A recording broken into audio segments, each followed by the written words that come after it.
I don't know how to learn.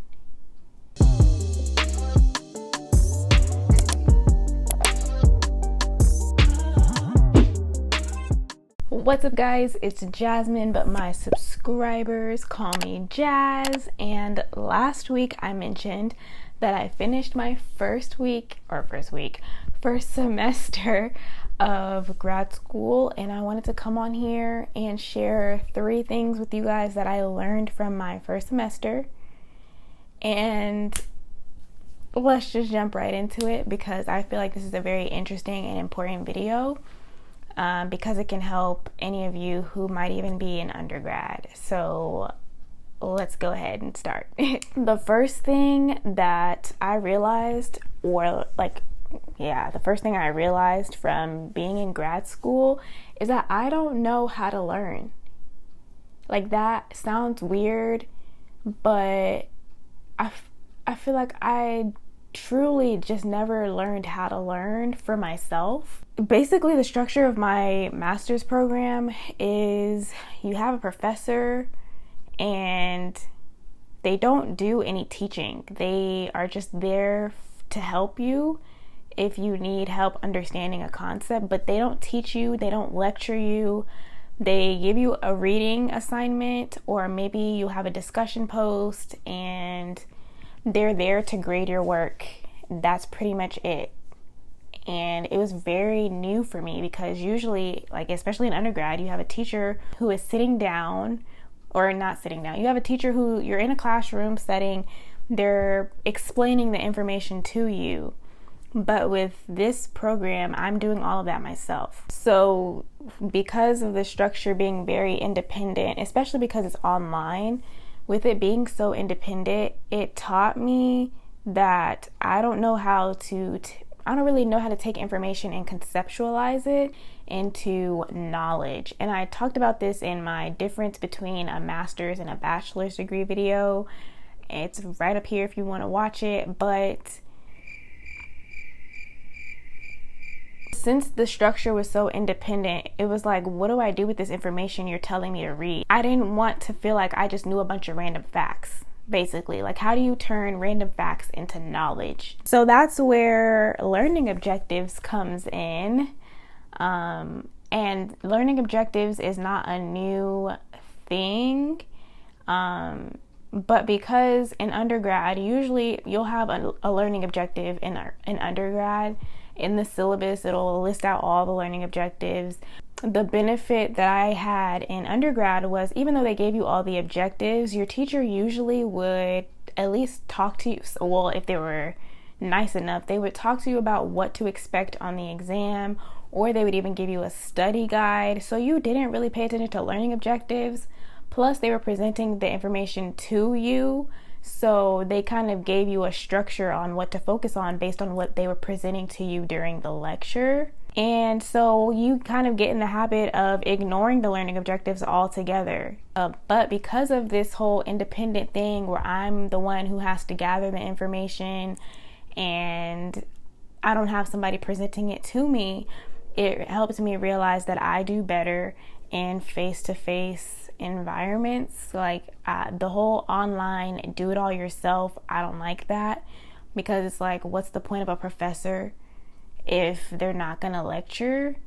That's why I just don't understand the point. But yeah, so transitioning from having professors that actually lecture you to having a professor who's just there for assistance, basically, it helped me realize that I like the value of feeling like I'm being taught. It makes me feel like I have some sort of structure to go by. Whereas when you're given reading assignments, it's just kind of like, why am I reading this? And what am I supposed to do with this information? The thing about being lectured by a teacher is when they lecture you, they have already taken the information from the required reading assignment that they typically give, and they have taken that information. One, they've summarized it into a PowerPoint usually, and 2, even though they're presenting the information to you, they'll give you some side remarks that conceptualize the information they're presenting to you. So you're getting the information and you're getting the conceptualization of that same information, so that you can apply it as knowledge. And when you're used to having classes like that where you can just rely on the lectures and the PowerPoints for your exams, and required readings ends up being like, yeah, okay, optional readings, you get so used to that you don't actually take the time to learn how to learn. So really what we end up doing as students is we bypass the required readings and we focus on the lectures and the PowerPoints, because it's already given to us in a way that's easy to comprehend and digest. And then we'll use the textbook or the required readings as supplementation rather than the source of the core information. But with this degree, with the way it's structured, when they give required readings, it really is a required reading because you're the one who has to get the information, conceptualize it, and make it relevant, basically. Now, remember when I said I was ignoring the learning objectives because of the lectures in undergrad? Well, when you're the one who has to acquire the information and conceptualize it yourself, the learning objectives provide the structure for what you should focus on. But I was in the habit of skipping over what the learning objectives were. So I felt like I was just like doing a lot of stuff for no reason. Like I didn't understand the point of a lot of the stuff that I was reading. Like, what am I doing with all this information? Pay attention to the learning objectives. That's one, I guess that's another thing I learned. Like the learning objectives in a class format like this are very necessary and very important. That's something I didn't realize that was actually useful until now. So if you're an undergrad, get in the habit of looking at the learning objectives and approaching your information based on what the learning objectives are. That way it doesn't feel like you're just reading a bunch of stuff for no reason. Like, read it from the angle of, let me find the information that fits within this learning objective. Treat it like that. And this leads me to my last and probably weirdest realization, which is I don't know how to read. And that sounds real stupid. Like, what you mean you don't know how to read? Girl, you done graduated college, you in grad school, and you don't know how to read. I don't know how to read. And I mean, I don't know how to read college textbooks. Like, now that I understand, like, okay, you're supposed to approach the book with learning objectives in mind, that's one thing. But when you usually get taught how to read in school, it's just making, they focus on reading comprehension. Cool, that's great. Learning how to spell, whatever, okay? When it comes to books, we're typically, especially in English classes, they enforce this idea of reading books like novels. So then when it comes to textbooks, you get assigned a chapter to read, and you are still in this mindset of reading a textbook like a novel where you read it cover to cover. Or in the case of a chapter, you read it from the first page to the last page of the chapter. Now, the problem with this is when you're in college and you have maybe 4 chapters to read per week because of the different classes you're in, that can easily end up being like 400 pages worth of reading per week. So this whole time, like, I'll see a professor post, okay, the required reading for this week is from page 80 to page 140. And I'm like, oh, okay, that's a lot of reading. And that's just for one class, right? So imagine getting multiple, like that much reading for each single, every class, every single week for 15 weeks. That is so tiring. And so I was getting burnt out within like the first couple weeks. I was burnt out on reading. Like, I was like, there's no way I'm going to survive this entire semester having to read page after page after page after page after page.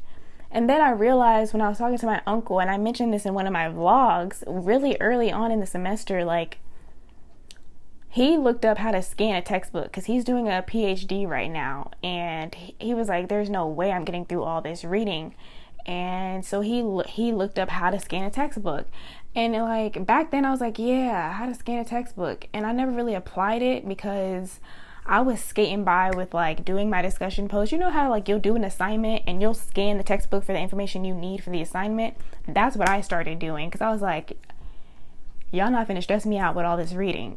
So I actually took the time. It was pretty late in the semester. It was pretty much too late in the semester. when I actually took the time to look up how to read a textbook. And it sounds so weird, but I learned that like what you really do is you'll go to the summary. If it has a summary, read the summary first, because that gives you a broad synopsis of what the chapter is about. And then when it comes to actual chapter, flip through the pages, look at what the headings are saying so that you can tell, what the topics are, what the main ideas are going to be. And then when it comes to the paragraphs, read the first 2 sentences of each paragraph. And that'll give you pretty much like a main point and a supporting point for each paragraph. Some people say the first and last sentence of each paragraph, but I found that the first 2 sentences of every paragraph is a little bit more, like it makes a little bit more sense when you're reading. But yeah, don't read your textbooks like it's like a book and like you need to read every single sentence. Scan it, okay? But yeah, so now I know that from now on, I need to pay attention to the learning objectives, and then I need to approach the required readings with the learning objectives in mind. Use the learning objectives as the structure for why you're reading what you're reading. Otherwise, you're going to be reading it like... And then when you're reading, don't read it like it's a novel. Yeah, and then like as far as like the learning thing, I think that's just going to be trial and error during this degree, because I've already established the fact that I do better mentally with like a face-to-face interaction. But as far as like my learning style, I'm gonna play around with different techniques, I guess. I know that they say that, what is it called, when you do active recall, that's a good way to learn information. My thing is, I just want to truly have knowledge instead of just having a bunch of, I don't want to be an encyclopedia with a bunch of random facts. I want to have knowledge of information in a way where if we were to have a casual conversation, I could tell you that information and basically be teaching it to you because I know it so well. Because I want to be a college professor after all, so I value being able to learn information instead of just memorizing stuff. But yeah, those were the 3 things that I learned about myself and just about grad school. And I'm glad I learned it early on, so that I can hopefully do better next time. I hope this helped you for your future. Even if you're not in grad school and you're in undergrad, I hope that this information helped you. So go ahead and give this video a thumbs up if you enjoyed, subscribe if you aren't already, and comment down anything that you learned from this video or that you learned from your grad school experience. And I'll see you guys in my next video.